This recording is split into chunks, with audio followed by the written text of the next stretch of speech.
Como saber se aquela pessoa que você gosta está interessada em você?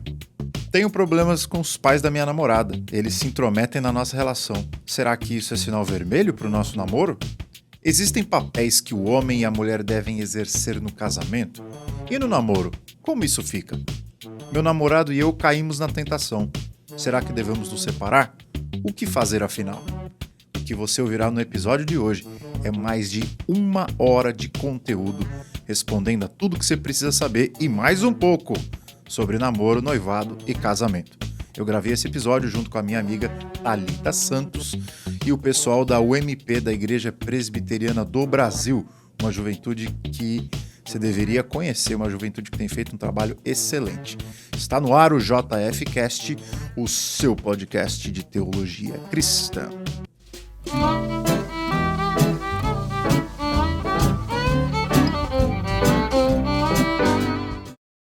É isso aí, pessoal. Sejam bem-vindos a mais um episódio aqui do JF Cast e hoje nós vamos falar muito sobre namoro. Vou responder aqui uma bateria de perguntas, espero que vocês se divirtam. O conteúdo ficou de primeiríssima qualidade. Thalita separou várias perguntas super inteligentes e eu tive o prazer de participar junto com eles mais uma vez, dando um pouquinho da minha experiência para o pessoal. Espero que vocês tenham um bom tempo. Separa 1 hora da sua vida preciosa e ouça atentamente aquilo que eu tenho para falar para vocês. Que Deus abençoe. Bom episódio para todos. Pastor, bora lá, tem as perguntas aí, né? Tenho perguntas, pastor, eu tenho perguntas. Legal, vambora. Vamos começar.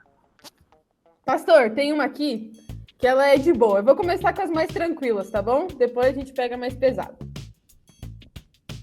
Começa assim.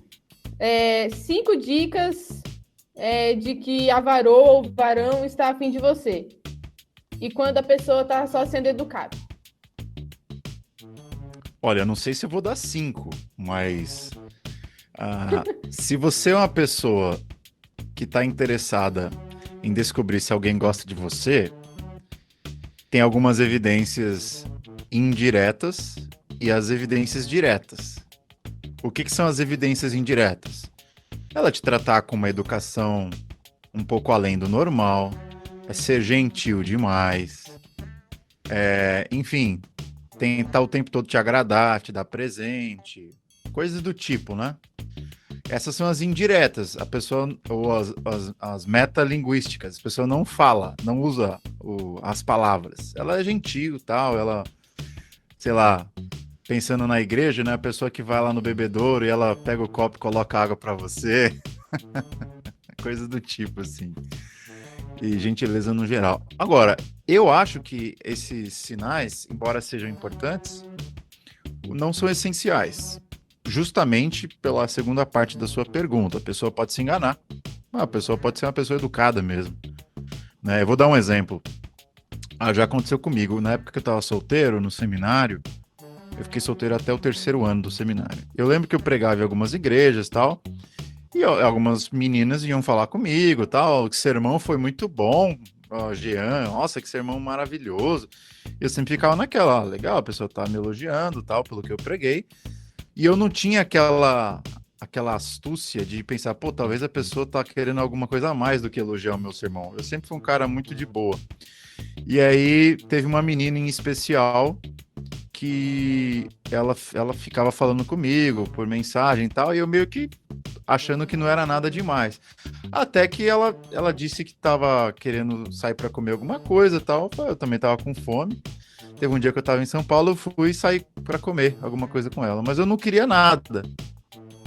Só que, para ela, a linguagem metalinguística, a linguagem não verbal, indicava que eu estava interessado nela. Só que no momento que ela Você só tava com fome. Eu só tava com fome, eu só tava querendo comer esfirra e tal, alguma coisa. Era uma pizzaria, sei lá. E aí o que aconteceu? E era uma esfirraria mesmo, sem segundas intenções.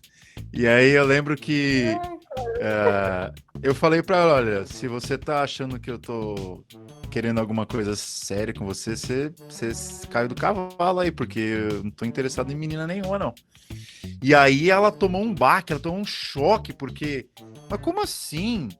Ah, pô, estamos há 3 semanas conversando no WhatsApp e você Meu super Deus! interessado. Falei, meu, super interessado em quê? Em amizade e tal.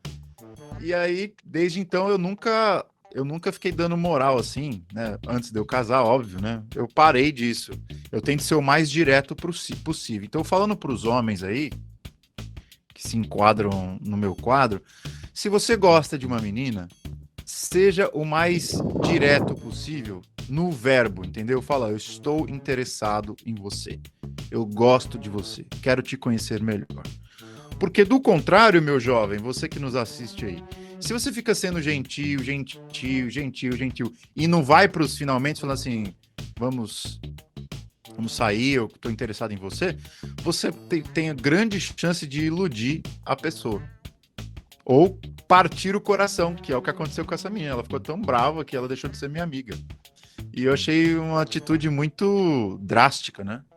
Caramba, mas é o mundo das mulheres. As mulheres, elas ouvem muito mais com as emoções do que com os ouvidos. E então fica de sinal pra você, não é porque o cara só é gentil que tá interessado em você não, viu? Então, a melhor...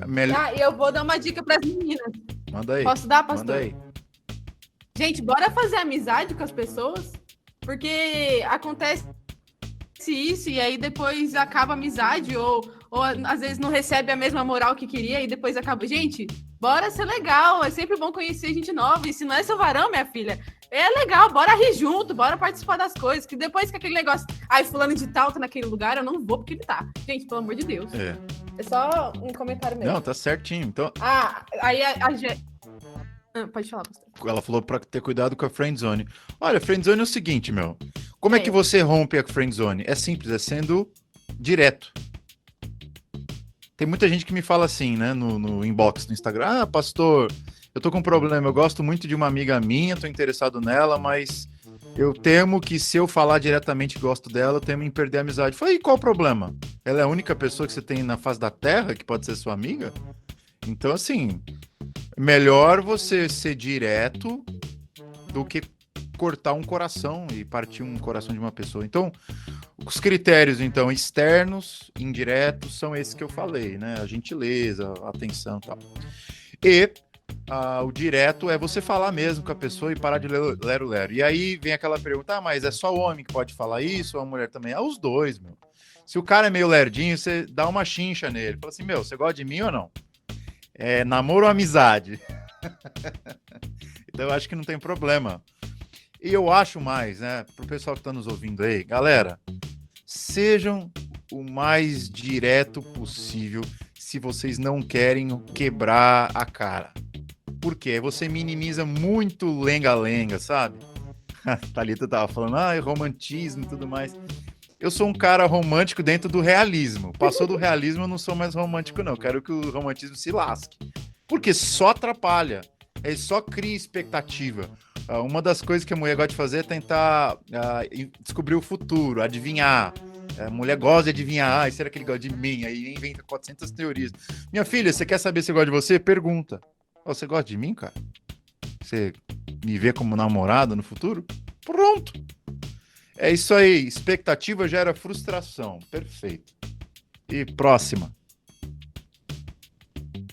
Próxima. Aí, galera, você já viu que já começou, né? Bora lá. Jean, tô recebendo vários shows. Ninguém tem a WhatsApp, coragem do Jean? Eu não sei se tem a coragem do Jean. É que às vezes, meu, a gente fica com muito medo, né, Thalita, de agradar os outros. E eu não tenho medo de desagradar ninguém. Eu tinha um dia...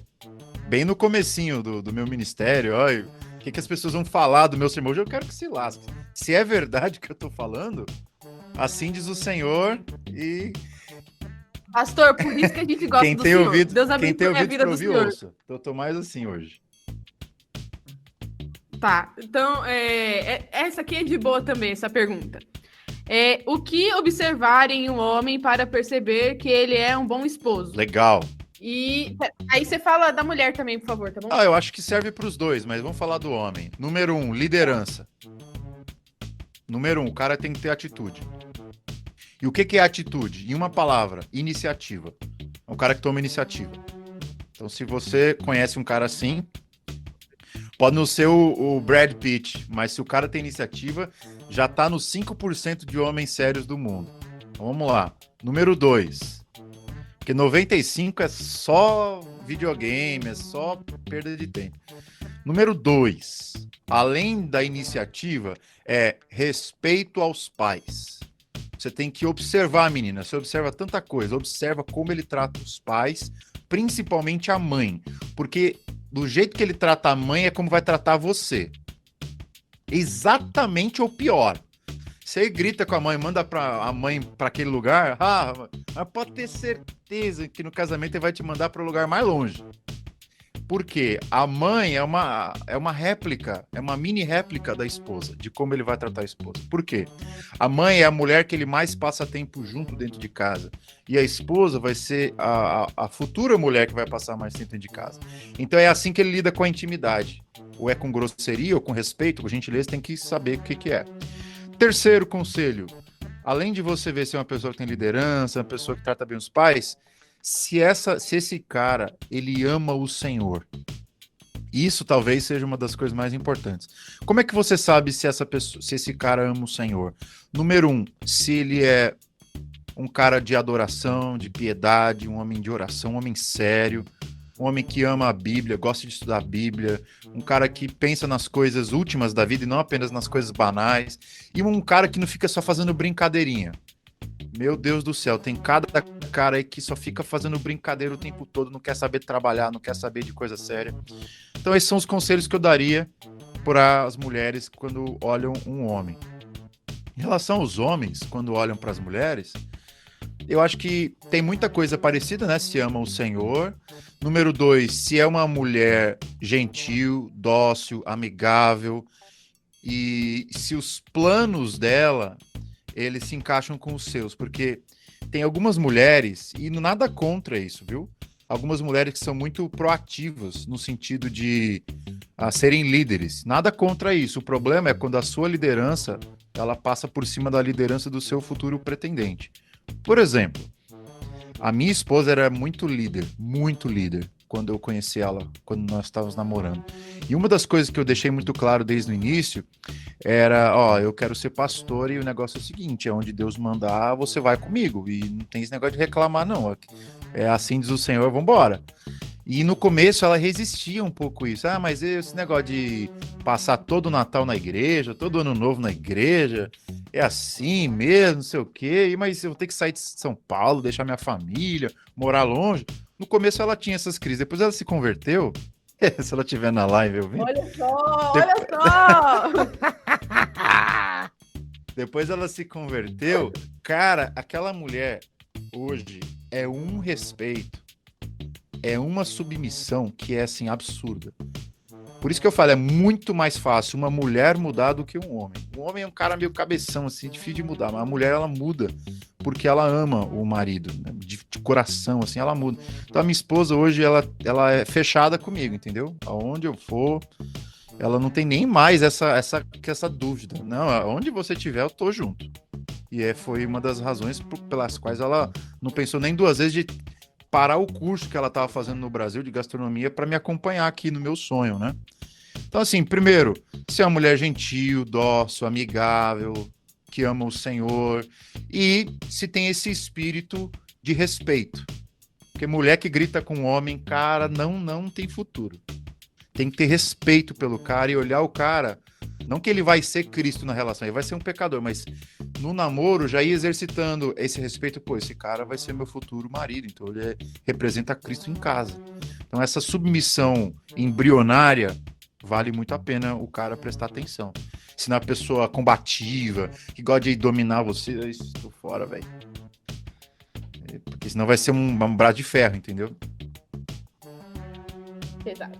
Pastor, tem uma aqui que é um pouquinho diferente, mas é sobre relacionamento e filhos. A pergunta é o seguinte: adoção para solteiros é correto? Ou só precisa ser casado? Só pode ser casado. Olha, a gente tem o ideal é que seja casado. O ideal é que seja heterossexual. A questão é o seguinte: a adoção não é só uma questão cristã. A adoção não é só um debate que a gente tem dentro da igreja. Qual que é a posição oficial da igreja, Thalita? É heterossexuais casados, certo? Agora, pensando numa sociedade plural, o que eu defendo na igreja não necessariamente vai ser o que eu vou defender em praça pública, junto de um deputado e tal. Por quê? Pô, o que você prefere? Que um menino seja criado dentro de um orfanato ou dentro de uma família que tenha condições, um solteiro, por exemplo? Você prefere que ele seja criado no orfanato, sozinho, doido da vida, ou na casa de um casal, sei lá, que é um bandista? Meu Deus do céu, dos males o menor, entendeu? Eu tenho um ideal de vida. O ideal é que seria numa família do jeito que eu falei, mas eu mesmo não fui criado numa família de pai e mãe. Eu fui criado pela minha mãe. Não tinha referencial paterno. Mas era muito melhor do que ter sido criado no orfanato, entendeu? Nada contra os orfanatos. Mas o orfanato, você é mais uma multidão, entendeu? Você não tem um tratamento personalizado. Então, assim, minha opinião o ideal é esse aí que eu falei, mas se o cara não for cristão, se quer adotar uma atitude nobre, independente da condição familiar que ele tenha, da estrutura, o importante é que ele seja psicologicamente saudável, né? Não seja um maluco. Sim. Pastor, tem uma pergunta aqui. Julgo desigual no relacionamento é só Se uma for questão de cristão, religião? não, então, viu, Paula? Se for cristão, evite. Evite adotar enquanto fizeram a pergunta no chat, tá? Ah, tá. Desculpa aí, cortaram você. Não, tá tudo em paz, pastor. Tem problema não. Julgo desigual no relacionamento é só uma questão de religião? Essencialmente, sim. E aí, pelo fato de começar com a fé, a religião, ela vai se estender para as outras áreas da vida, né? Por exemplo, você está casada com uma mulher que é ateia, vamos supor, que não é uma coisa incomum hoje em dia. Ver gente casando com gente que não é crente, mas não é nem crente, que não crê em nada. Aí beleza, como é que vai ser a criação dos seus filhos? Já vai dar ruim. Número 2, como é que vai ser a sua espiritualidade? Você vai para a igreja todo domingo, a sua esposa fica em casa. Mas como é que vai ser você servir no ministério? Pô, você vai servir no ministério de casais solteiro. Você vai só você, a sua esposa não vai. Ah, como é que você vai servir? Tudo você vai ser carreira solo, entendeu? Então, assim, influencia tudo. Influencia a sua relação com a igreja local, influencia a sua relação com a educação, influencia todas as áreas da vida. Então, é uma desgraça. É uma desgraça. Fuja disso, pelo amor de Deus. Então, assim, era essa a pergunta, né? Uhum. Tem uma aqui que mais de uma pessoa perguntou e eu resumi uma pergunta só. Como devemos nos portar quanto às intromissões dos nossos pais, sogros, após o matrimônio, durante o namoro também? Tipo assim, eu vou resumir as 3 perguntas em uma só, tá, Red? Uhum. Assim, até que ponto a opinião dos pais tem que ser levada em consideração, tanto durante o namoro, quanto noivado, casamento? Uhum. Bom, número 1, sempre tem que ser levadas em consideração. Então tem que respeitar, tem que ouvir, tem que pensar, poxa, se meu pai, minha mãe, meu futuro sogro, sogra pensam isso, vamos sentar, vamos pensar no que eles estão dizendo, ver se tem nexo, faz sentido. Fez isso, então assim, você recebe como verdade. Pô, recebe como verdade, respeita. Vai para casa, pega o papel, rabisca e vai fazer a lição de casa. Vamos pensar se faz sentido. Muito bem, pensou, fez sentido, conversou com a sua namorada, com a sua noiva, não faz sentido não. Todo respeito a eles, mas não faz sentido com o princípio bíblico A, B e C, então nós vamos seguir a nossa própria opinião. Ótimo, eu acho que essa é uma relação perfeitamente bíblica. Você dá o benefício da dúvida, benefício da certeza para os seus pais como referência, respeita a opinião deles sempre, mas você tem um momento de reflexão e se a sua ideia é diferente, você diz para eles. Vou dar um exemplo, aconteceu no meu namoro. Quando eu comecei a namorar com a Gesie, depois de 1 ano eu já queria casar com ela. Minha sogra ficou louca, meu Deus me livre que você vai casar com minha filha. 1 ano, é muito pouco. Mas já conheço ela há 7 anos, 8 anos, já sei quem é, já sei a índole, já sei já vejo ela como mãe dos meus filhos, tal. Ah, mas deixa ela terminar a faculdade, ela tava, sei lá, no segundo ano da faculdade. Não, mas eu tenho certeza que eu quero casar com ela, tal, não tem problema nenhum. Tá bom, vou esperar mais um pouco. Aí esperei mais um ano. Aí deu 2 anos de namoro. Eu falei, ó, sogrinha, eu vou pedir sua filha em casamento, ok? Não, meu Deus, vai fazer um mestrado primeiro, um doutorado. Ela sempre puxando o negócio para estender. E eu respeito, falando, tá bom, vou conversar com ela. Ó, seguinte, ó, sua mãe tem essa visão, eu tenho essa visão, qual é a sua visão? E a minha esposa falou assim, tô fechado com você, o que você falar tá falado. Então tá bom. Então eu cheguei para minha sogra e falei assim, olha, eu pensei muito no que a senhora disse e cheguei à conclusão que não preciso esperar mais não. A gente tá maduro, a gente sabe o que quer. E aí pedi ela em casamento com 2 anos de namoro. É um exemplo, tá? Outro exemplo é um pai chega para você e fala assim, ó, minha filha, eu só quero que você case quando você tiver casa própria.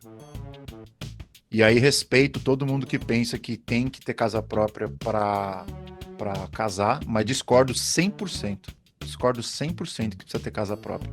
Não precisa, não é bíblico, não tem fundamento nenhum. Você vai se engessar financeiramente por 20, 30 anos e você vai congelar seu orçamento para fazer coisas que você não poderia fazer estando congelado mensalmente, com boleto para pagar. Como, por exemplo, fazer viagens para o exterior, o intercâmbio, ou ficar 2, 3 anos num país diferente, porque você tem a sua casa, tal, todo aquele trâmite.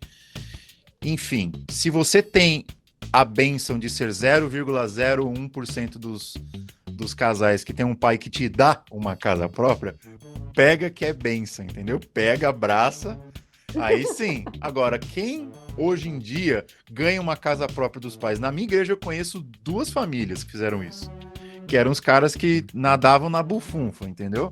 Agora, a maioria de nós não é assim. Vai conseguir ter uma casa própria com 50, 60, se um dia quiser ter. Eu, por exemplo, não tenho a mínima pretensão de ter uma casa própria, senão depois dos meus 50 anos. Então, são exemplos, entendeu? Então, respeite, acate a primeira instância, volta para casa, faz seu dever de casa com a pessoa que você está namorando, noiva, e aí então vocês cheguem a uma conclusão, porque vocês têm mais de 18 anos e vocês têm o direito de tocar a vida de vocês da maneira que vocês quiserem. Tá, aí ó, tem uma aqui já seguindo então mesma linha. O fato de não me dar bem com meu sogro ou minha sogra é um sinal de que o namoro não seja para casamento? Não, é um sinal que você tem que melhorar a sua relação com eles. Eu acho que essa é a primeira coisa. Por quê? Eu recebo essa pergunta direto, viu? Ah, mas eu não me dou bem. Meu, por que você não se dá bem? A pergunta que você tem que fazer é essa. Por que eu não me dou bem? É porque eu tô errando em alguma coisa? Porque o meu sogro tá errando?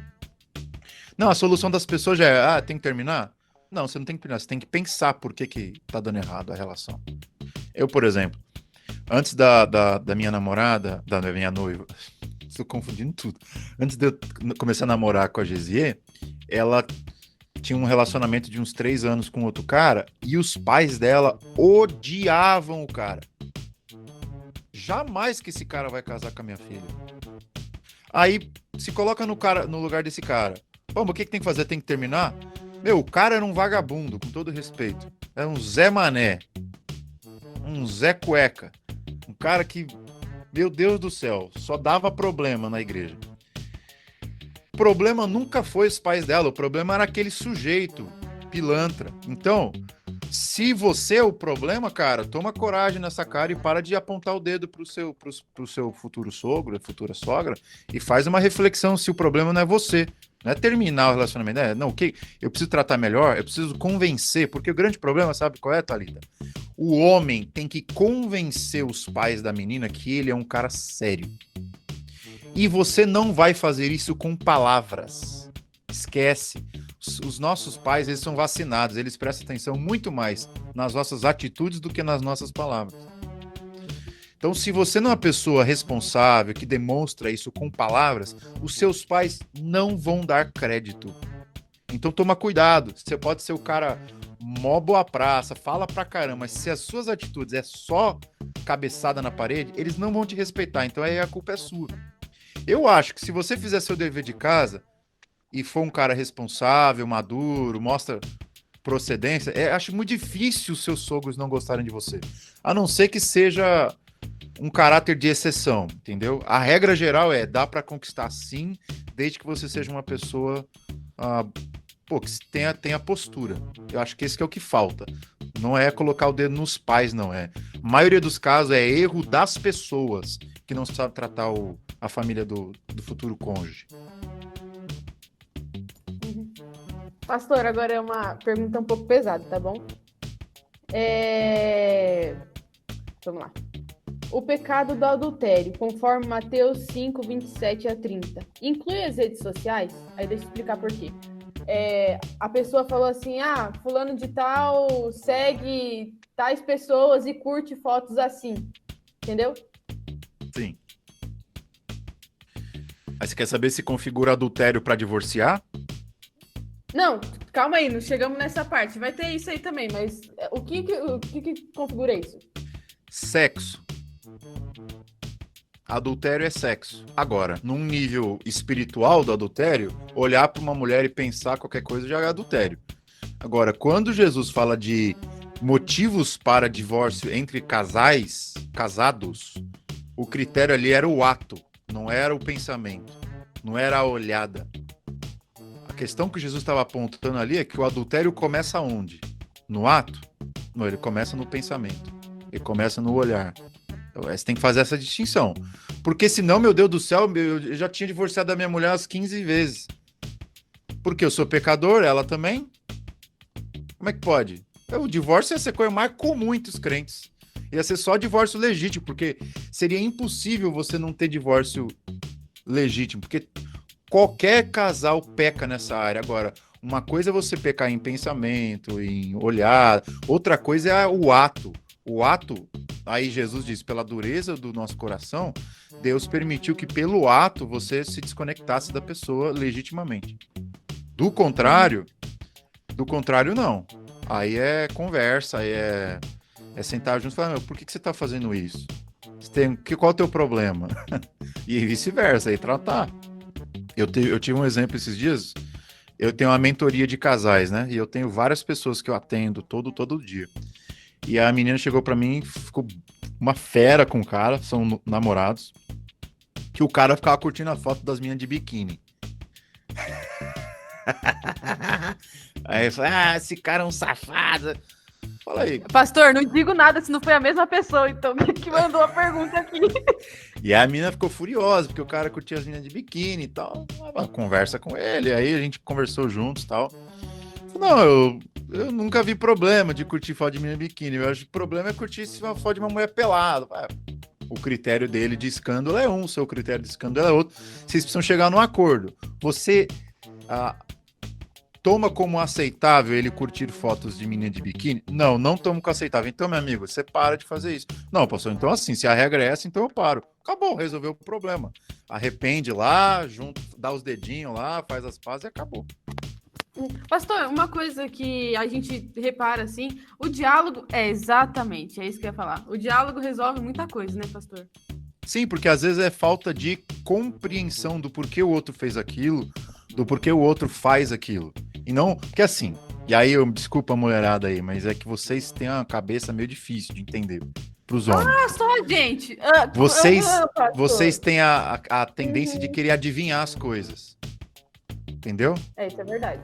Vocês, em vez de perguntar, por que você curte aquelas minhas de biquíni? É uma coisa tão simples. Por que você curtiu a foto daquela minha de biquíni? Não. Sabe o que você faz? Então ele teve sexo com aquela mulher. Ele tá me traindo com outras mulheres. Já cria um monte de coisa que pode ser verdade, mas assim, muito difícil que seja. É simples, mulheres. A cabeça dos homens você tem que perguntar. Qual é que é? Você tem alguma coisa? Você é tarado? Qual é que é a sua? E aí pergunta, se o cara for um tarado mesmo, que acontece, né? Tive um caso desse que a menina teve que terminar com o cara mesmo, que o cara era viciado em pornografia e tal, o tempo todo não saía disso e começou a reverberar. E aí, minha filha, dá um pé na bunda dele mesmo, cai fora. Agora, se for essas questões aí, como eu mencionei, de uma foto ou outra, meu amigo, é diálogo, porque você tem que entender por que ele faz isso, se você gosta, se os dois entram num acordo do que é aceitável ou não, e ponto. Tô, pastor. Calma aí que tem mais pergunta. Bora lá. A gente tá num relacionamento. O outro quebra a fidelidade. Porém, após receber o perdão diversas vezes, caiu de novo em erro. Devo perdoar e tentar restaurar a relação? E aí, pastor? Eu não posso decidir se sim ou se não. Você que vai ter que decidir isso. Mas o que eu posso te ajudar é os critérios que você vai usar para tomar a sua decisão. E o critério é se você se sente. Isso para quem é namorado, né? Essa é a pergunta. Não é para quem é casado. Sim. Você que é namorado, se a pessoa quebrou sua confiança e ela não deu provas de arrependimento e não deu provas de mudança, você tem que entender o que vale mais a pena para você. É você casar desconfiada ou casar confiando? Se você vai quando a pessoa te chama para casar e você tem a desconfiança na cabeça, aí é pular fora, entendeu? Você nunca pode entrar num relacionamento que você várias e várias vezes vê a lanterninha da desconfiança, o sinal vermelho. Se esse é o problema, faz como o amigo aí diz aí, vaza. Porque não tem como ter relacionamento sem confiança. Você tem que confiar no outro. Exatamente. A gente estava conversando uma vez com uma amiga minha que, mesmo que, assim, é isso mesmo, tem que ter confiança, porque N pessoas vão falar N coisas, mas você tem que ter confiança. A gente estava aconselhando uma amiga nossa. Porque senão, minha gente, já não tá fácil a situação. Bora lá, tem mais pergunta. Pastor, e no casamento, quando acontece isso? É suscetível de divórcio? Como que é? É uma questão mais delicada, né?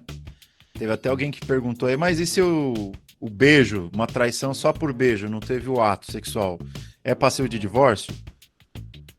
Eu acho que não. Mas eu não faria disso um braço de ferro com a pessoa se ela quiser, entendeu? Eu acho que não. Talvez teria que ter acontecido alguma coisa a mais. E acho muito difícil você trair a pessoa só com beijo. Se você tá na traição, você não vai ficar só no beijo. Então eu acho muito difícil o beijo não se concretizar, né? Em traição de fato, pelas vias de fato. Mas se a pessoa se sente desconfiada, foi mais de uma vez, tudo bem. Se é o teu problema, você não consegue mais confiar na pessoa, não quer perdoar, não aceita. Deus te dá o direito de fazer isso, entendeu? É simples assim. Mas aí que tá. Eu acho que se um cara ou uma mulher beija outra pessoa fora do casamento, é muito difícil que fique só no beijo, entendeu? O meu ponto? Se beijou é porque muito provavelmente teve muito mais. Eu particularmente nunca conheci um cara que fala isso, eu já levanto a pulga atrás da orelha. Ficou só no beijo? Muito estranho isso. Mas é o que eu falei. O ideal, sabe o que é, Thalita? É que a gente levasse o casamento tão a sério, mas tão a sério, que a gente pudesse perdoar até uma traição pelas vias de fato. Mas, pela dureza do nosso coração e pelas dores que isso causa, o Senhor deu a possibilidade de você pedir o divórcio. Ele não disse que você tem que fazer isso. Você faz se você quiser. Eu conheço gente na igreja que passou por isso, perdoou, e a família tá de volta aí, abençoada, tal, ficou para trás. Então. Sim. Eu conheço também. Porque é o que acontece com a gente, com Deus, o tempo todo. Deus tem uma aliança conosco e nós quebramos essa aliança. Então quer dizer que eu vou abandonar Deus ou Deus vai me abandonar? Não, Deus ele não vai abandonar a aliança que ele fez comigo. Isso é um exemplo. Agora, eu não quero que você tome isso para ser um trouxa, com todo respeito, e ficar o tempo todo sendo passado para trás por um cara que realmente não dá a mínima para você. E aí não é relacionamento de aliança, é relacionamento de, entendeu? De tolos mesmo, né? Você casa com um cara que não dá a mínima para você. Eu, por exemplo, tive um caso na igreja que eu tive que intervir, que o cara, ele não apenas traiu, ele trouxe 2 mulheres para morar dentro de casa, junto com a esposa. Eita! E o cara era diácono da igreja. Não, você teve que intervir no tapão, né, pastor? Não, eu tive que intervir e chamar a polícia. Não, chamar a polícia. Falei, meu, isso aí tá errado, minha filha. Ah, mas Deus tem uma promessa na minha vida de que eu vou ser feliz no casamento. Quem te disse? Aqui na nossa igreja esse negócio não funciona bem, não. Pastor, você não foi no tapão, pastor? Eu tava esperando isso do senhor, isso aí no tapão. O cara, quando começou a fazer isso, saiu da igreja, né? Óbvio. O que eu falei pra ela é o seguinte: se tá acontecendo isso, tem que ir pra polícia. Você é muito besta. Não, mas Deus tem uma promessa na minha vida. Eu acho que ela veio de uma igreja neopentecostal que eles falavam isso, né? Sem fundamento. Não, o que Deus tem a promessa na sua vida é que se você obedecer à vontade dele, ele vai te abençoar agora. Se você escolher um cara muito ruim, não é promessa de Deus que Deus vai consertar aquele cara. Pode ser que seja com outro. Então, foi o que acabou acontecendo, né? Deu divórcio. Então, não é coisa fácil, entendeu? Então é muito melhor você casar um pouco mais tarde, mas com uma pessoa de confiança, do que casar cedo demais com um pica-fumo. Uhum. E o legal é que a gente repara... Legal não, né, gente? Que isso não é legal, mas o interessante é que sempre tem sinais, né, pastor? Sempre. Sempre tem sinais. Nunca acontece do nada. É o que eu falei, tem que ser observador no namoro. Se o cara não é um cara que gosta de trabalhar, um cara vagabundo, 171, safado, não respeita os seus pais, não respeita os pais dele, meu Deus do céu, menina, o que você tá fazendo com ele? Aí veio a menina e falou pra mim, mas ele é tão bonito, pastor. É bonito, mas o capeta também, ele tem aparência de cordeiro, mas é um lobo.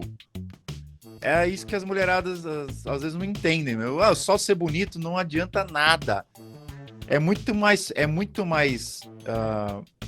confiável um cara que não é tão bonito assim, mas tem todo o resto, e você se apaixonar pela beleza dele, do que um cara que pode ser o cara mais bonito do mundo, mas dá uma semana aquela beleza vai embora, porque é um cara que não tem caráter. E você precisa pesar na balança. Uhum.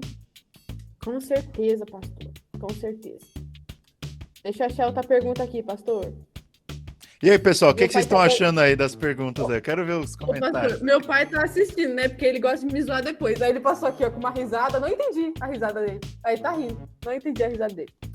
Meu Deus. Bora lá. Fala a Deus. Não, pastor, seus tapas doem. Meu Deus do céu. O povo tá chorando aqui. Bora lá, deixa eu achar uma pergunta aqui. Acha mais uma. Calma aí que eu recebi uma aqui no WhatsApp. Agora.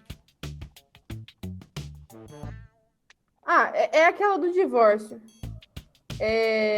Se o divórcio é um pecado perdoável, por que depois as pessoas... tipo assim, a pessoa vai divorciar, aí divorcia e depois continua em pecado, sabe? Vira um looping. Aham. Muito bem, vamos lá. Essa questão muito delicada. Pastores divergem dessa opinião. E dentro da igreja presbiteriana há uma liberdade dos ministros terem opiniões de foro íntimo sobre isso. Eu vou dar a minha, tá bom? Que eu acredito que esteja fundamentada na escritura e nas nossas confissões e em bons teólogos.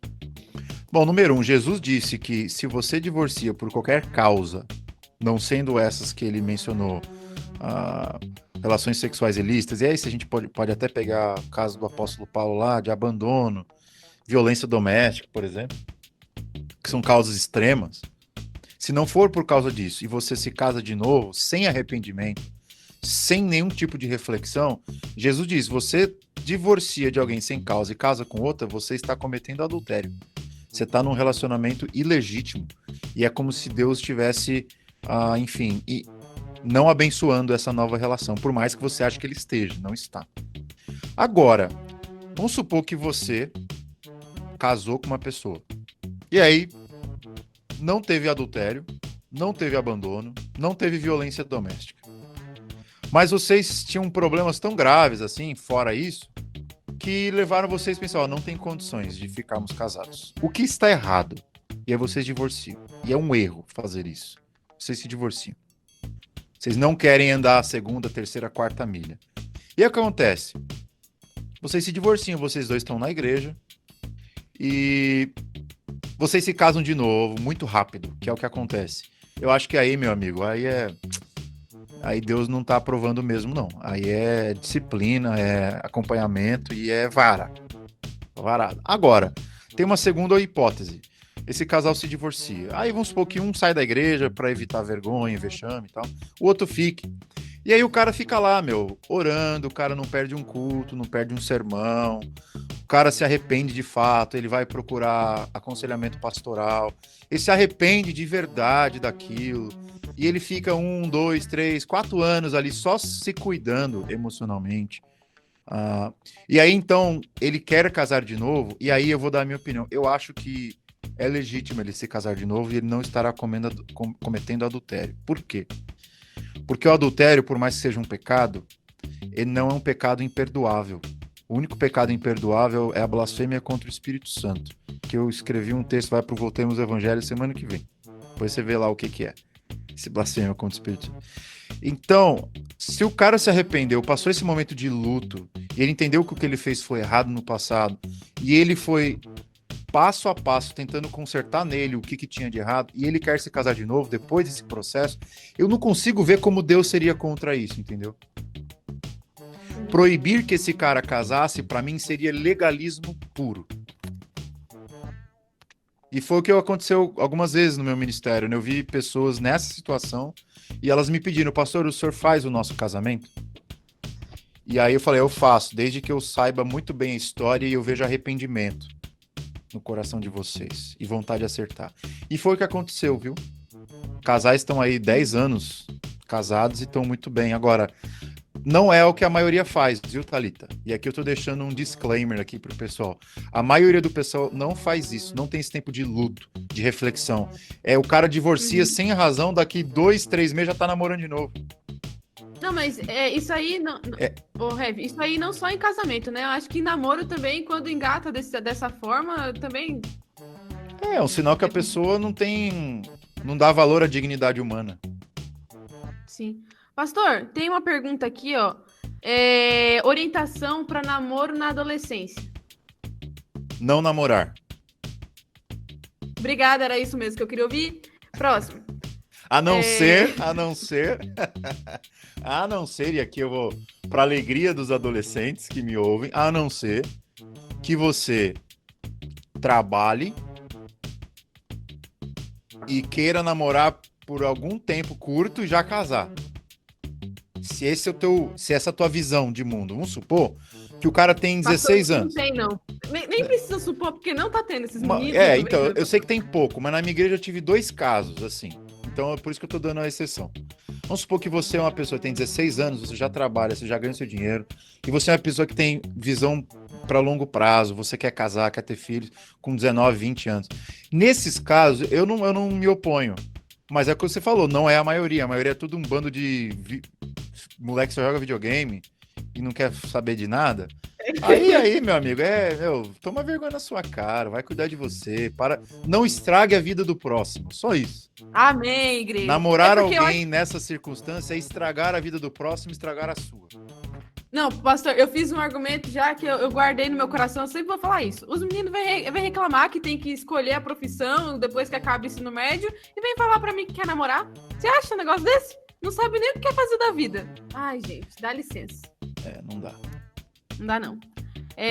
Agora é um pouquinho mais pesada, pastor, já que agora a gente tá no momento de descontração. Essa aqui é pesada pra cá, né?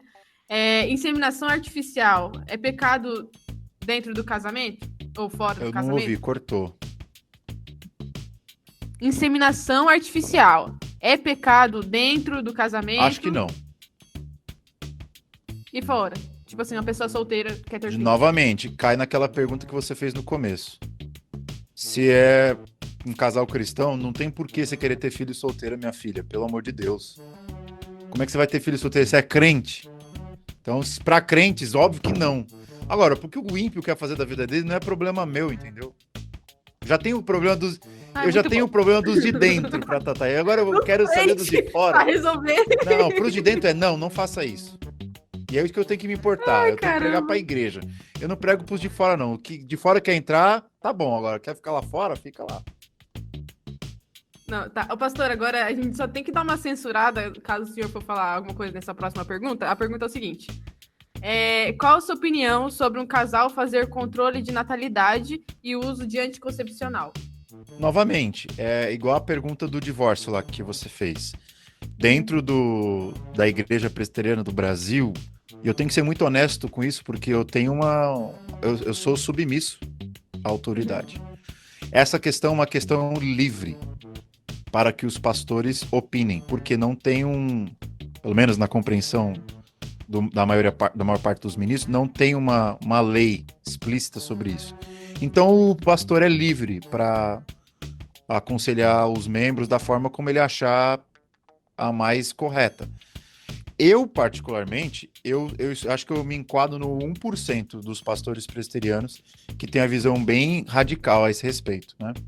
E aí, quem gostar, gostou. Quem não gostar, depois me pergunte quais são os fundamentos. Eu tenho a visão de que não é necessário usar nada disso. Pô, então eu vou ter 10 filhos, é o quanto Deus quiser que você tenha, cara. E é a minha opinião. Agora, minha opinião é a minoria? É a minoria. É a minoria na tradição da igreja? Não, na tradição da igreja é a maioria. A maioria da igreja sempre pensou assim. Por quê? E aí eu vou pro meu ponto histórico. Essa ideia de planejamento familiar, que é da onde veio o conceito da pílula, da camisinha, de contraceptivos no geral, é década de 60. Antes da década de 60, por que o seu avô tinha 13 filhos? Por que a sua avó tinha 14 filhos? Minha avó teve 14. Porque nunca teve esse negócio de planejamento familiar. Planejamento familiar, e aqui eu vou ser bem duro, foi uma coisa inventada por ímpios para controlar o crescimento populacional das nações. É uma política organizacional das nações para tentarem controlar a taxa de natalidade mundial. Tem uma agenda econômica, tem uma agenda, enfim, depois veio o aborto, tem uma agenda toda por trás. Agora, se você olha para o planejamento familiar de forma responsável, fala, pretendo ter 2, 3 filhos só, não quero ter mais que isso, e a gente usa, tudo bem. Eu não vou, jamais eu vou disciplinar ninguém por isso. Agora, se um dia alguém quiser ouvir minha opinião, eu vou dizer, minha opinião é essa, não usa não. E quantos Deus quiser te dar, ele vai te dar. Se ele quiser te dar 1, amém. Se quiser te dar 15, amém. Não tenho crise. Mas como que eu vou me sustentar? Aí não é com você. Porque quem prometeu te sustentar não foi o seu patrão, foi o teu Deus. Como ele vai te sustentar, não é problema seu, ele falou que vai. E aí que eu volto. Olha para a condição, Thalita, olha para a condição dos nossos avós. Não tinha internet, não tinha tecnologia, não tinha máquina de lavar, cara, não tinha fogão do jeito que a gente tem, não tinha nada desses benefícios. E eles não reclamavam, cara. Tinha um punhado de filhos, criava todos os filhos voaram na vida. Hoje um cara tem um filho dentro de casa, reclama porque dá trabalho. Eu nunca vi minha avó reclamar que 15 filhos, 14 deu trabalho. Por quê?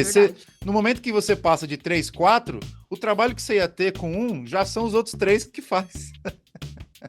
Ainda mais naquela cultura de você viver em fazendas, né? Imagina, você tem 15 filhos, você trabalha na fazenda, meu Deus do céu, você é o que menos trabalha. Bota a molecada toda pra carpinar lá e seja feliz. Então, assim... Você acha, meu pai, o pastor, diga. A gente tá ficando num sítio, né, aqui na quarentena. Aí meu pai sempre fala pra mim, filha, tem uns matos ali, faz não sei o quê. E eu fico assim, gente, pelo amor de Deus, eu dei mato pra... Tá vendo? Tá vendo, pai? Tá escutando? Se tivesse tido mais filhos? Não, tô brincando. Agora, eu vou falar de novo pro pessoal, tá? Pessoal, não se sintam forçados, coagidos a adotar a minha opinião. Essa é a minha opinião, é a opinião da Igreja Católica Romana, é a opinião dos pais da igreja, é a opinião da Igreja Medieval, é a opinião de todos os reformadores, é a opinião de João Calvino, de todos os reformadores, sem exceção, e é uma opinião que só foi questionada na década de 60 por causa de uma agenda macroeconômica mundial de ímpios. Agora, se você acha que isso é uma questão legal, planejamento e tal, você quer que não vai quebrar o banco, você não quer quebrar o banco, não quer... Tudo bem, não tem problema nenhum. Você tem um plano, eu quero só ter 3, não tem problema, Deus vai te abençoar do mesmo jeito. É uma questão que a gente tem liberdade para divergir. E aí alguém perguntou aí, mas e se eu penso de um jeito e o meu cônjuge pensa de outro? Chegue num acordo. no que A gente cai no diálogo, né, pastor? De é novo. diálogo. Uma hora ou outra vocês vão ter que tomar uma decisão. No meu caso, né? Eu não vim. Não apareceu essa ideia na minha cabeça desde que eu comecei a namorar. Essa reflexão que eu faço para vocês é uma reflexão que eu comecei a fazer ano passado. Quando eu comecei a ler mais os documentos da Igreja Cristã e vi que, meu, a gente tá vivendo um caráter de exceção hoje e a maioria pensa desse jeito, mas não é assim que a igreja sempre pensou. E aí eu comecei a refletir, comecei a conversar com a minha esposa. Conversar, não impor, não mandar, conversar com ela. O que você acha dessa opinião? A princípio ela foi meio reticente, não sei se isso é muito bom ou não. E foi, vamos estudar juntos? Aí vamos estudar juntos. Aí eu dei alguns textos para ela ler. Ó, lê isso aqui, o que você acha desse argumento? E aí convenci ela que eu tava com a razão. E aí hoje ela adota a mesma opinião. Olha, bora lá. O que Deus quiser dar é nosso. E aí a gente segue a vida assim. Um pequeno comentário. Pastor Valentim é muito fofo. A gente só queria ressaltar isso, porque a gente não ganha dos vídeos dele comendo brócolis. Não dá. Não dá. É a cara do pai, por isso que ele é tão bonito. Nossa, você é convencido, né, pastor? Meu Deus. Mas é a minha cara mesmo. Não tem o que fazer. Eu me sinto elogiado quando falam que ele é bonito. Por quê? Ele tem várias coisas que ele parece com a Gizier, mas não o rosto. O rosto é o meu clone. Olha só. É redondo, é gordo, é fofinho. Ah, ele é fofinho, mas, gente, você já Mas viu a as personalidade dele? dele é muito parecida com a mãe dele. Muito. Muito, muito, muito. O branco do olho também. Ah, olha só. Bora.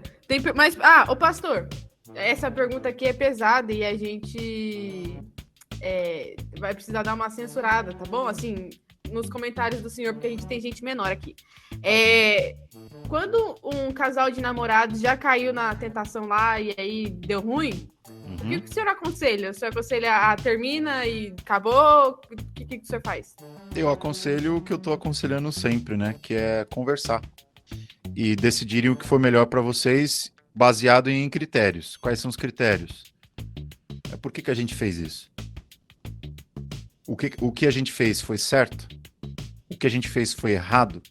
Sabe por quê? O que acontece quando casais de namorados começam a ter intimidade sexual com frequência, eles começam a duvidar de que aquilo ali é pecado, que aquilo é errado. E é um processo que o apóstolo Paulo vai chamar na sua carta a Timóteo de cauterização da consciência. O que é cauterização da consciência?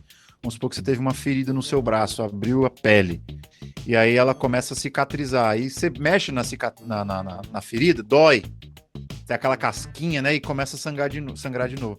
Mas vai chegar um momento que aquela ferida vai cicatrizar e você vai pôr o dedo, pôr a mão, jogar bola, e não vai doer mais. É isso que Paulo fala que é a cauterização da consciência. É quando você foi ferido, mas aí você se cauterizou.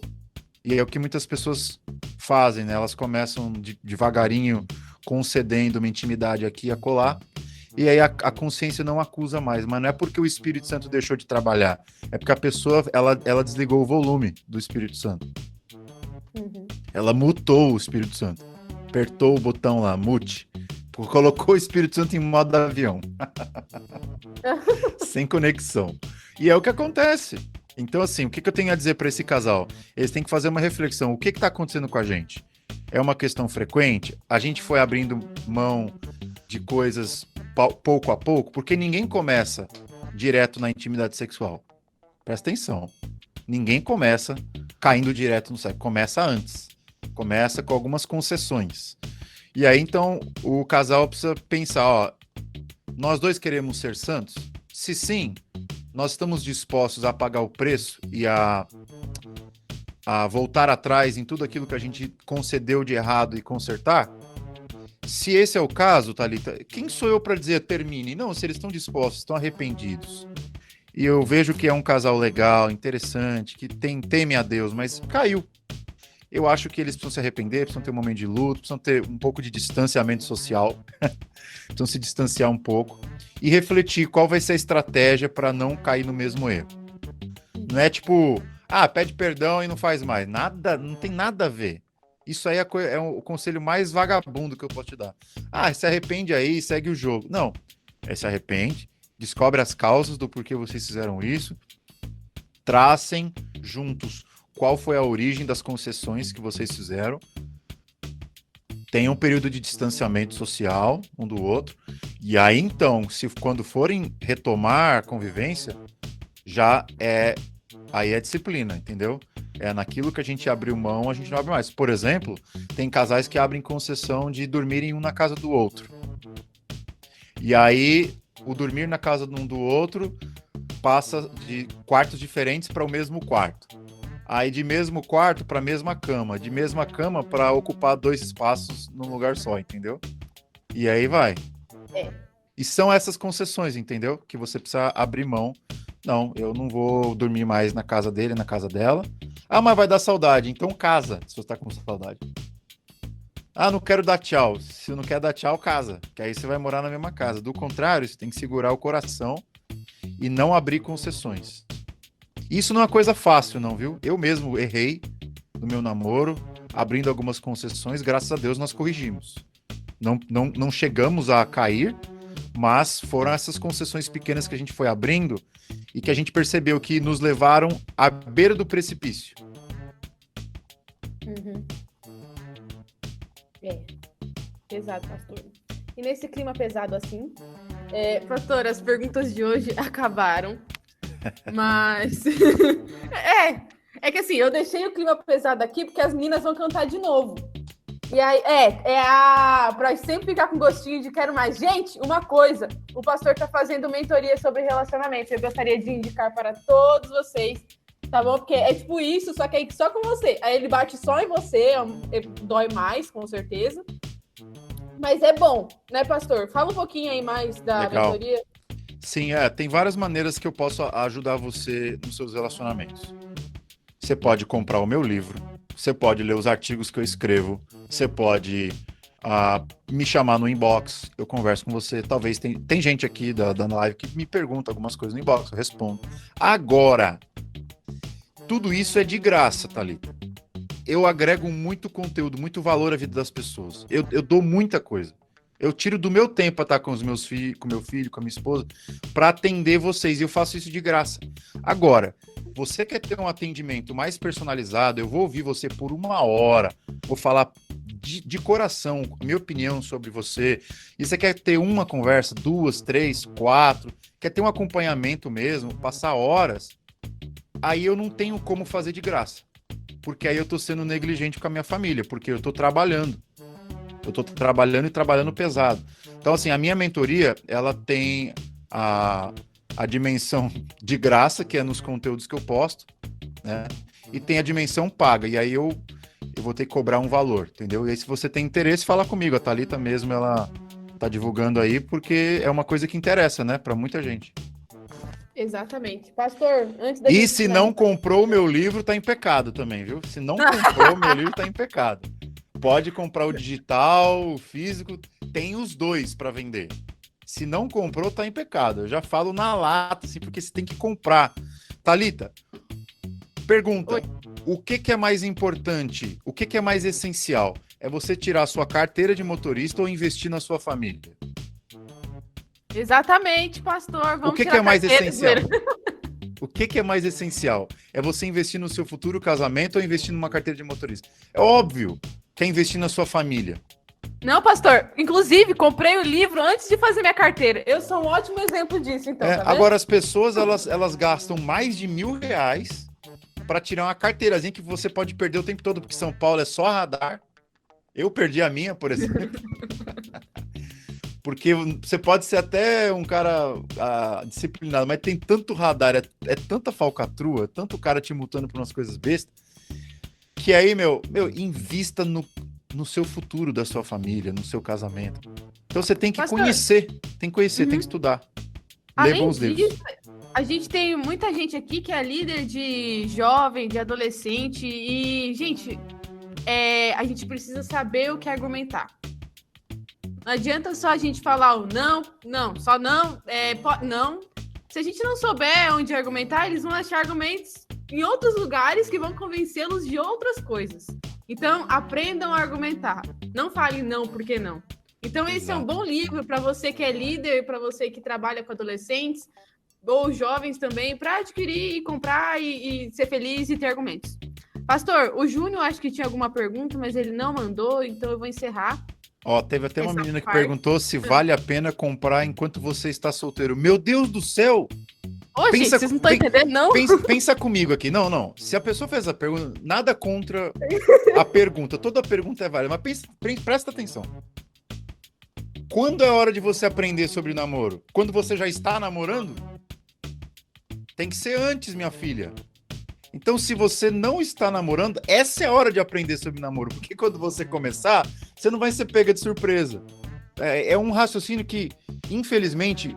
Por exemplo, quando é hora de começar a estudar sobre casamento, Thalita? É quando você casa, depois do sim? Não, meu Deus do céu, é antes, é muito antes. Da mesma forma, quando que você vai aprender a pilotar um avião? É quando você tá dentro do avião para começar a pilotar? Não, você faz um curso antes para aprender a pilotar avião. Da mesma forma, você quer aprender sobre relacionamentos? Tem que ser enquanto você é solteiro.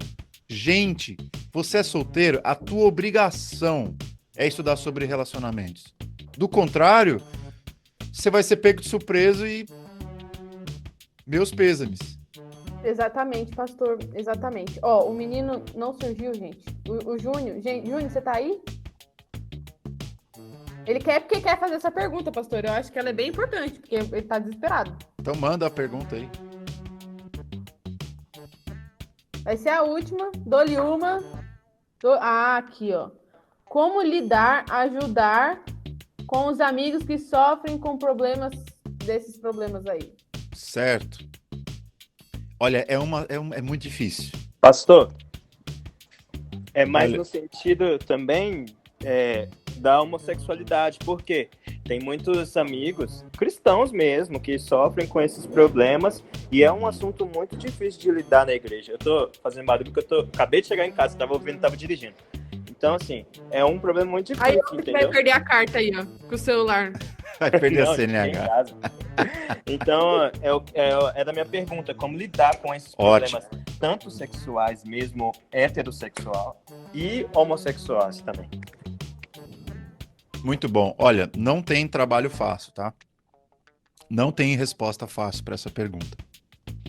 Nós, pastores, por mais preparados que nós estejamos, a gente não consegue resolver o problema das pessoas. É isso que você tem que colocar na sua cabeça. Irmão, olha para mim aqui, ó. Olhos nos olhos. Você não vai resolver o problema de ninguém, porque você não tem essa autoridade. Quem resolve o problema das pessoas é Deus. Deus pode usar você para ajudar. E aí eu gostei da sua palavra, é ajudar. Significa que a pessoa vai deixar a prática homossexual? Não necessariamente. Pode ser que sim, pode ser que não. Significa que você vai ajudar um cara que está com problemas nessa área e aí ele vai parar de trair a esposa, ele vai parar de, enfim, consumir pornografia ou trair a namorada, coisa do tipo. Não necessariamente, mas a gente tem que fazer a nossa parte. A primeira coisa que a gente faz é o seguinte: ouvir as pessoas. Como ajudar? E aí, Júnior, é ouvir. Você vai, marca um dia com aquela pessoa e ouve. Por que você escolheu fazer isso? Por que você tá nessa? Por que você se meteu nesse negócio? Ouve. Ouve a narrativa dele. Ouve todos os detalhes. E a partir dos detalhes, pede sabedoria a Deus para saber como é que você vai direcionar aquela pessoa. Se ela sempre teve esse desejo, se foi um desejo que veio depois de um trauma sexual, falando da homossexualidade. Eu não sei, tem tantas pessoas que têm motivos diferentes para ter entrado nessa prática homossexual que eu não tenho condições de dizer para você que é A, B, C ou D. Eu tenho uma palestra sobre isso que eu descobri 9 razões por que uma pessoa se torna homossexual. 9. Diferentes. E eu já lidei com as 9 nos meus aconselhamentos. Então, assim, você tem que ouvir muito a pessoa. Número 2, prestar atenção nos detalhes e pedir sabedoria para Deus te dirigir como você vai aconselhar. E aí alguém perguntou, mas como aconselhar minha filha? Você tem que pedir sabedoria para Deus. Eu não sou onisciente. Cada pessoa tem um diagnóstico. e de acordo com o diagnóstico a gente dá um remédio. Muito bem, a pessoa está com esses problemas, você ouviu, você pediu sabedoria para Deus, você prestou atenção nos detalhes da história da pessoa. Número 3, você tem que perguntar, você está arrependida? Qual que é o seu projeto de vida daqui para frente? Ah, meu projeto de vida é parar com isso. Meu projeto de vida é continuar com isso. E a partir daí que a sua ajuda vai ter muita eficácia ou pouca eficácia. Porque se a pessoa diz, não, eu quero continuar fazendo o que eu estou fazendo, eu quero continuar a consumir pornografia, eu quero continuar traindo a minha namorada, eu quero continuar na prática homossexual. Aí, meu filho, olha, então que Deus te amaldiçoe no seu trajeto. É simples assim. Não é abençoe, não. Então que você receba o que você está pedindo, porque eu estou querendo te ajudar e você quer continuar na mesma coisa. Então, aí acabou a ajuda, entendeu, Júnior? E aí que você tem que ser corajoso para dizer o seguinte: se essa é a tua opção, eu não posso te ajudar. Eu não posso fazer nada. E eu não vou encorajar o rumo que você está tomando na sua vida. Agora, se o rumo da pessoa é outro, não, eu estou arrependido, não quero mais fazer isso, estou precisando de ajuda para mudar. E aí, meu amigo, é igual você lidar com um dependente químico. Não é um aconselhamento que vai mudar a direção da vida da pessoa, mas é um trajeto que você cria de acompanhar, de ter ajuda pastoral, de ter amigos espirituais para ele confessar pecados e todo um processo de formação de novos hábitos. Pega uma sequência aí. Agostinho disse o seguinte: ações, quando repetidas, se tornam práticas. Práticas, quando repetidas por muito tempo, se tornam hábitos. E hábitos, quando permanecem na vida de alguém, são sinais do seu caráter. Se você tem uma pessoa que está praticando tudo isso, é um sinal que o caráter dela está totalmente bagunçado. E aí o que você tem que fazer? Você tem que voltar lá atrás e reconstruir uma série de ações, práticas e hábitos para a pessoa reordenar os amores dela. O que ela está amando em primeiro lugar não é Deus. E aí você reordena os amores da pessoa através de novas práticas, novos hábitos, enfim, até Deus mudar o caráter. Então, assim, minha opinião é, não tem caminho fácil, mas tem o que fazer. E o que fazer eu já te falei. Ouve, presta atenção nos detalhes, pede sabedoria para Deus te ajudar no caminho, porque não tem... Você pode ler 400 mil livros. Aconselhamento é obra do Espírito Santo. Ele vem em você dar um conselho que você não tinha na cartola, e é como tirar um coelho da cartola mesmo. Você acha que não tinha nada para oferecer, Deus vem em você, depois você vai lembrar que eu nem sei o que eu falei para aquele cara. Já aconteceu comigo, aconselhando algumas pessoas. Meu, como que veio aquele insight naquela hora? Eu não sei, foi Deus que me usou. Deus falou comigo. E aí, você faz a pergunta, você está arrependido? Qual o caminho que você quer tomar? Eu quero tomar o A, arrependimento, mudar de vida. Ok, então eu vou te ajudar. Eu quero tomar o B, quero continuar fazendo uma coisa. Aí, meu amigo, game over. Ô pastor, você acha então que o lidar com essa questão homossexual, né? O como você vai lidar com um amigo, se encaixa também na questão heterossexual também, dos problemas heterossexuais? Porque, por exemplo, eu não posso ser hipócrita de falar aqui, poxa, eu não sofro com isso, eu não tenho problema nenhum, eu e minha namorada, nós não temos problemas. Não, nós temos sim os problemas, tanto é que a gente quer melhorar cada dia com isso. Você acha que essa é a atitude correta que nós devemos ter para lutar contra os problemas, contra as dificuldades que nós temos? Sim. Se você não é um heterossexual coerente, você não tem moral nenhuma para aconselhar nenhum homossexual. Pega isso aí. A partir do momento que você erra como heterossexual, porque assim, o pessoal fala heterossexualidade é a vontade de Deus. Mas é a vontade de Deus dentro de limites. Quais são os limites? Casamento, santidade, por aí vai. Se você é um heterossexual incoerente, por exemplo, tem maneira de você ter ato sexual no casamento e ser pecaminoso? Sim. Como? Quando você obriga a sua esposa a fazer o que ela não quer. Quando você faz coisa que não deve fazer, quando você trata ela como objeto, quando você só quer o seu prazer. E olha, a conversa é longa, tá? Eu escrevi isso no meu livro, tem no meu curso de casais, eu explico nas minhas mentorias. É igualzinho, você consegue pecar do mesmo jeito, seja heterossexual ou homossexual. A questão é, você vai aconselhar alguém? Conserta a sua casa primeiro. Você não pode dar para ninguém o que você não tem. Como é que você vai oferecer sabedoria para alguém que você nem mesmo Ô, segue pastor. aqueles princípios? Entendeu? Ô, gente, rapidinho. Lucas, desculpa te cortar, mas por hoje a gente vai encerrar, tá, pastor? Tudo bem? Ah, tá bom. Tudo bem? Então, ó, Fica pra próxima. isso, guarda sua pergunta, me manda no Instagram, é @ThalitaNSantos, que eu vou anotar. O pastor não vai responder, porque eu vou chamar ele de novo para vir aqui na live. Ele não vai responder. Não, Tá não, bom, não. beleza. Eu vou Fechou. começar a cobrar por essas lives, hein, meu? Pastor do céu. Ô pastor, eu pago em permuta. Tá bom. Top. Mas top, pastor, mais uma vez, que Deus abençoe a vida do senhor, que o senhor continue sendo direto, dando bordoada, porque é importante, precisa, sabe?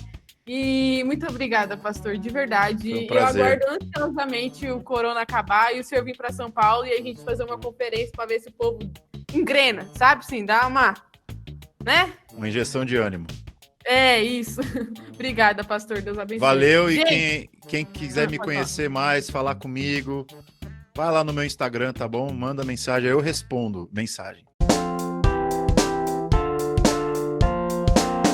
Estamos ficando por aqui. Se você ficou até o fim, muito obrigado pela sua atenção. Desculpa eu ter falado tanto, mas é um assunto muito delicado.